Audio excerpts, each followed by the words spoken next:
Hey there, StarCraft fans. It's Falcon Paladin coming at ya with yet another edition of StarCraft 2, A Legacy of the Void. Today, gonna be a brave noob world featuring Lumosity and MrImperfect here on Stargazers, top left. It is our Protoss player, it is Lumosity. And in the top right, it's a blue Terran, it is MrImperfect. So Terran versus Protoss here on Stargazers. I think Stargazers is my favorite map of the current map pool. I am recovering from losing my voice, so it's not quite 100% yet, but it should be back tomorrow or the next day. I'm casting this on,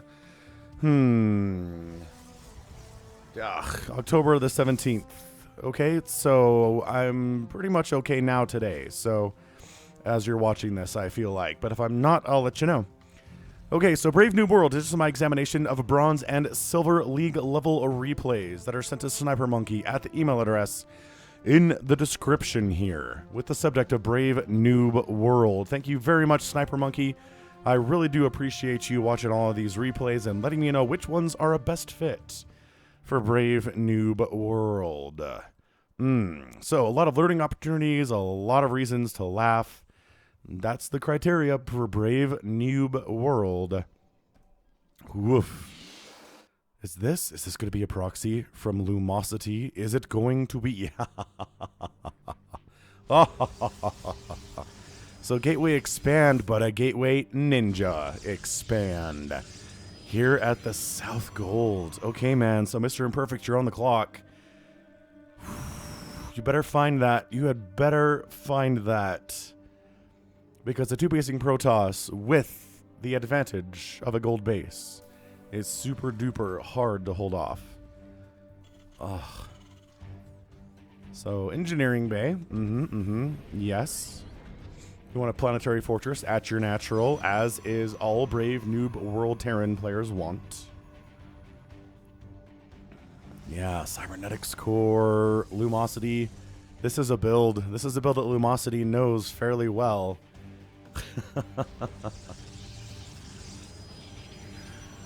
Oh, this is nuts. This is some crazy stuff here. Lumosity might be a little bit better than MrImperfect is, but I don't know. APM for these players is about the same right now currently. Oh, it keeps spiking here for Lumosity and then going down to like nothing, but whatever. It's cool. Man, this gold base is so good for him. Meanwhile, factory on the way for MrImperfect. He's not making anything, which is a problem. Like, pro tip of the day is going to be make something. Make a couple Marines, make a Marauder. If you don't have anything and a couple Adepts show up, you're just going to have a bad time. Also, wall off against Protoss. Adepts shading into your base and just killing your SCVs is something you don't want to see. So there we go. Walling off a little bit late, but you know, I guess it works out in the end here. Cybercore timing is pretty standard for the Protoss despite the Ninja. Oh, are we meching? MrImperfect might have some sneaky plans here. Stargate on the way for Mr. Lumosity. Or rather, TRGLumosity, and it's MrImperfect. They're both not Mr. players. That'd be hilarious. If they were both named Mr. on some level, that'd be a lot of fun.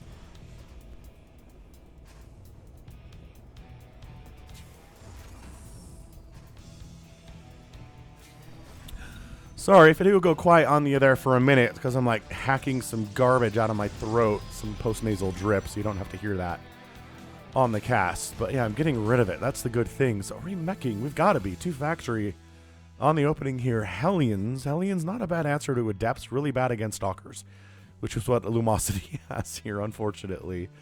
Oh boy. And Lumosity is going to build something with the Stargate. You don't go Stargate sub 4 minutes if you're not going to do anything with it, unless you are in a Brave Noob World game. So it is going to be an Oracle. Okay. Do we have an Oracle name ready to go? I'm a little bit sick, so I'm not sure I have one particularly ready to go here. And in fact, I don't, and I'm sorry. So we're going to name it Bella the Bullfrog. Bella Bullfrog was hopping around one day on Core Hall. The Protoss found it, kidnapped it, put it in an Oracle. Oh, look at this. Look how sneaky this is. Now it's Bella the Bullfrog. Do not try to kill this Hellion with your probes. Get out of there. So now this is where MrImperfect needs to have, needs to make some connections, right? Where were those probes going? He says. They weren't coming down to this base. Were they possibly coming down here? No, that's interesting. Okay. Let's check the bottom left expansion location. Huh? Not there either. All right, all right. That's good to know.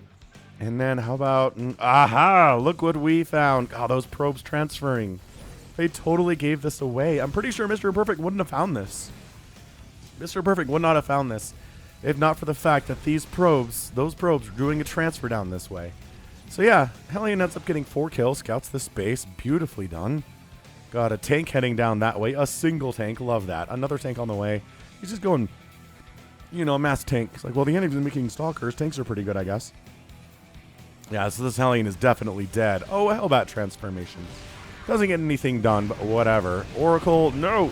Okay, so Bella the Bullfrog is dead. Oh, and the Phoenix dies. Oh, 12 HP, not dead yet. Wow, that's beautiful. I love this for Mr. Imperfect. He's like, you know what I hate was Oracles and Void Rays, so we're going to get some turrets up. This tank is like, oh, I thought we countered Stalkers. No. In smaller numbers, Stalkers are amazingly good against tanks. If you have a lot of tanks, sure, then the Stalkers are maybe going to have a harder time. But all right, we're just going tanks here. Mr. Imperfect has some plans. Oh, Phoenix dies because the turret is built down here. Mr. Imperfect. Killing stuff that can fly with the only thing he has that can shoot up, which is turrets. Yeah, he's made no Marines today. He's not making any Vikings. He doesn't have a starport. Yeah, so, I mean, honestly, if you're Lumosity, maybe you just, like, go Mass Void Ray? Mass Oracle might actually work here, too. I don't know. Is anything that can shoot the ground from the sky is going to be just fine today, Lumosity. I'm calling it for you here, buddy. So Mr. Imperfect did get the engineering bay, but he didn't upgrade either of his bases to planetaries, interestingly enough. So he's got the engineering bay out. I guess that was just for turrets. Fair enough. It was just a turret play. Not going to say no to that one. Both players are floating about 1,600, 1,500 minerals or so and a few hundred gas. So yeah, spending is a big deal here. Ooh, I love that tank position, though. That's great. Completely shuts down all the mining here. Got a bunch of kills, too. 8 kills and 6 kills on those 2 boys. Yeah, so this is why gold bases are not, they're dangerous. They're dangerous to take. Lumosity took the risk and lost a bunch of workers. And it's 31 workers for Lumosity and 26 for Mr. Imperfect. So Lumosity still has an advantage here, but he doesn't have any mining going on at the second base at all. He's finally taking his natural. Says, okay, maybe the ninja experiment is over. Or a couple obs out, but they're not doing anything for him. Other than, I guess, scouting. If a Widow Mine comes right here and burrows, then the Observer's doing its job, right? So both, yeah, I mean, this is... I kind of like this. This is some really weird, non-standard stuff out of Mr. Imperfect. He's like, you know how I'm going to beat this Protoss? Mass Siege Tank. And you know what the Protoss is going to do to me is going to make Stalkers instead of Charge Lots. Which is a little bit hilarious, actually. Oh, gosh. Yeah, it is. It's actually very funny because Charge Lots would wreck this mass tank strategy. Stalkers do pretty well. But Zealots are even better here. Adept is like, fight me, you coward. Ah! Oof. And, okay. So this Nexus is dead, but Lumosity's taking a third base to make up for it. So second base is coming in. Third base is starting now. 2 bases here for Mr. Imperfect, floating 2,000 minerals and 600 gas. It's okay.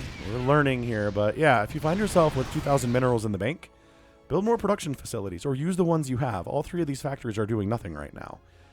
You don't have a ton of supply either. So this is something that I learned from day 9 many years ago, but always be making supply depots. Always be making SCVs if you're Terran, okay?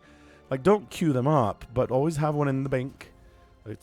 Right? And always have a supply depot under construction too. And that way you won't be supply blocked as much anyway. And that way you're going to be a better player. Because if you don't get supply blocked, you're going to win more games of StarCraft. That is the day 9 guarantee. Blah. Excuse me. Yeah, I know I'm gross. I know I'm gross.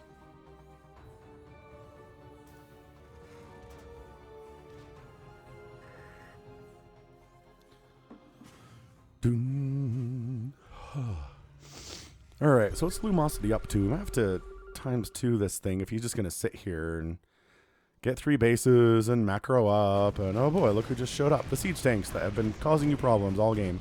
16 kills, man, and not sieged up. So, oh, Blink Stalkers especially here. Oh yeah, okay, see. Unsieged, 3 siege tanks versus that many Stalkers? They do bonus to armored, so they're going to do very well. Actually, if they just walked across the map right now, they'd probably win. They kill this tank, kill this tank. These tanks would probably die. does get scanned on the way in. But yeah, it's 28 to 12 army supply. This really should just be a Protoss win right about here. You could blink up here and try to kill that base. That'd be pretty neat stuff. I'd like that. He's thinking about it. He's like, do I have vision up here? I don't know. Just kind of hanging out, though.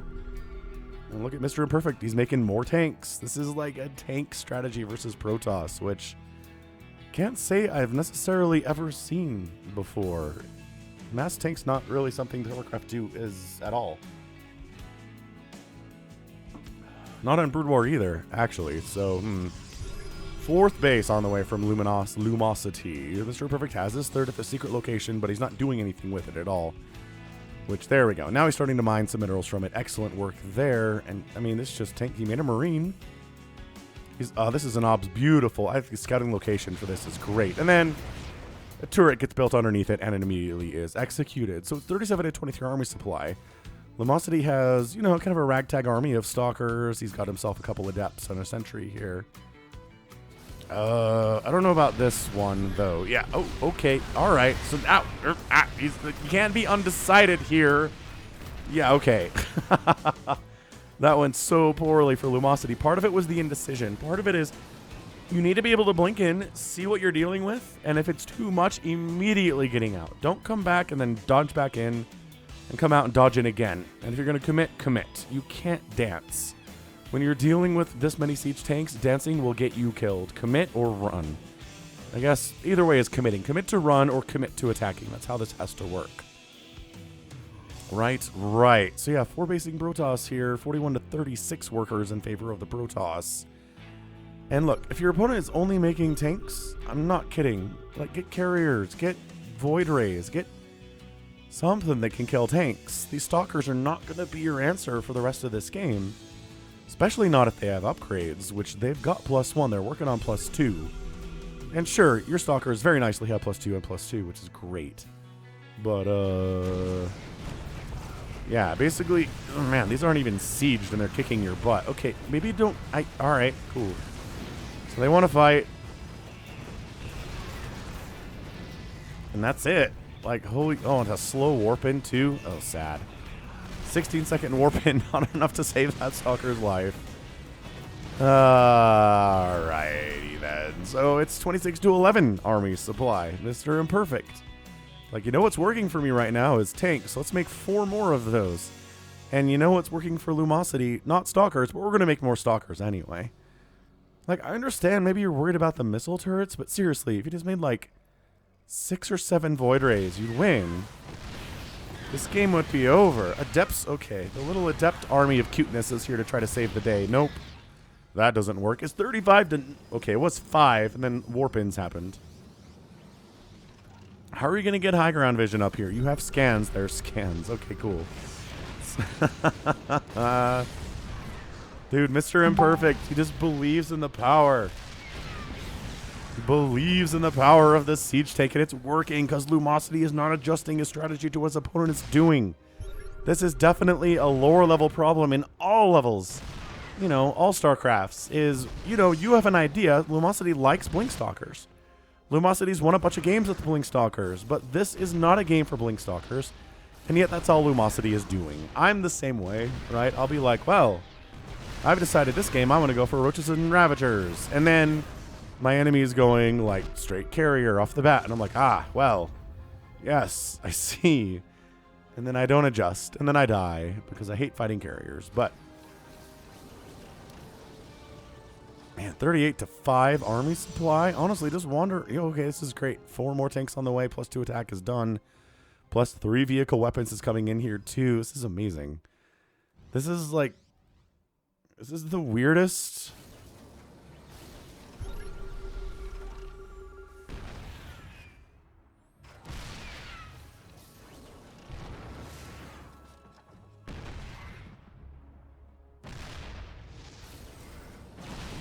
Yeah, I don't know. Like, this really should not be working as well. Okay, there we go. So only 3 tanks.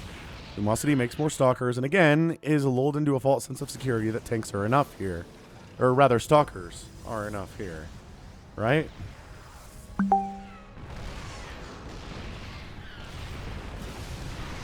And And, I mean, it is if you're attacking them 3 at a time.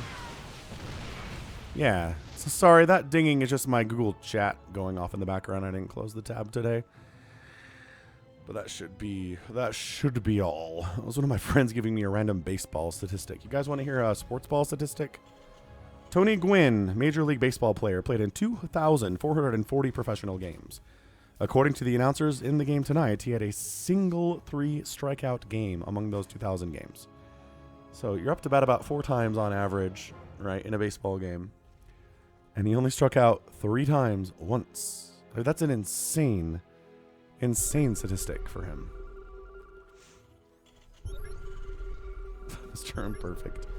The tanks, man. So it's 13 tanks versus 16 stalkers. Hey, some Void Rays are coming in. All right, so this might be where things turn a bit for Mr. Imperfect, because the enemy has decided to adjust their strategy to what Mr. Imperfect is doing. It may result in death for him. Yeah, I mean, these stalkers, +2, +3 is not on the way, but +2 stalkers are pretty beefy anyway.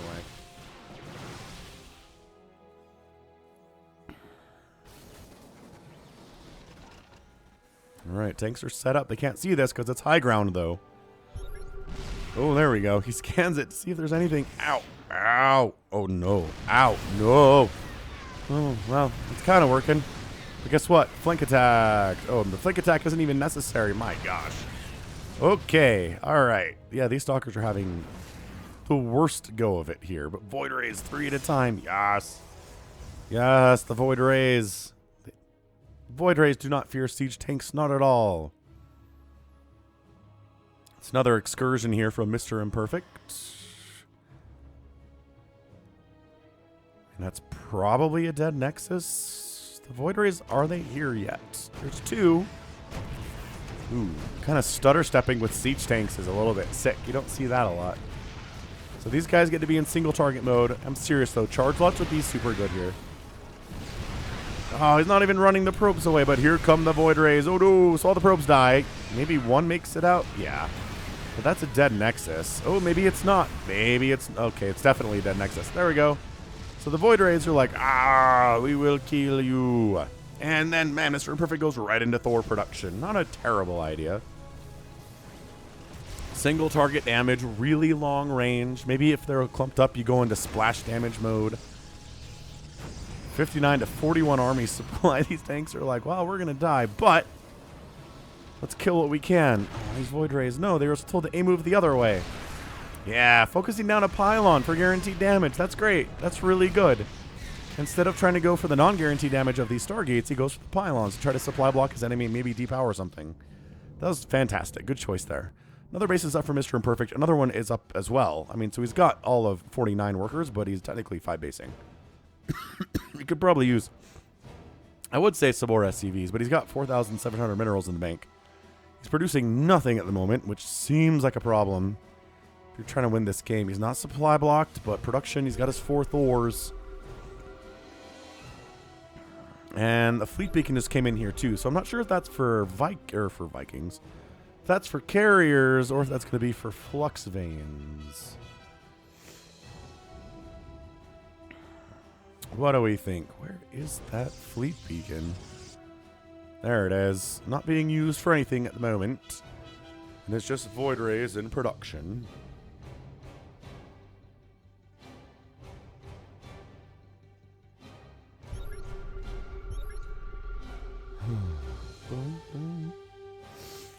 Yeah, my higher registers are just gone. My deeper voice is here, though, for the most part.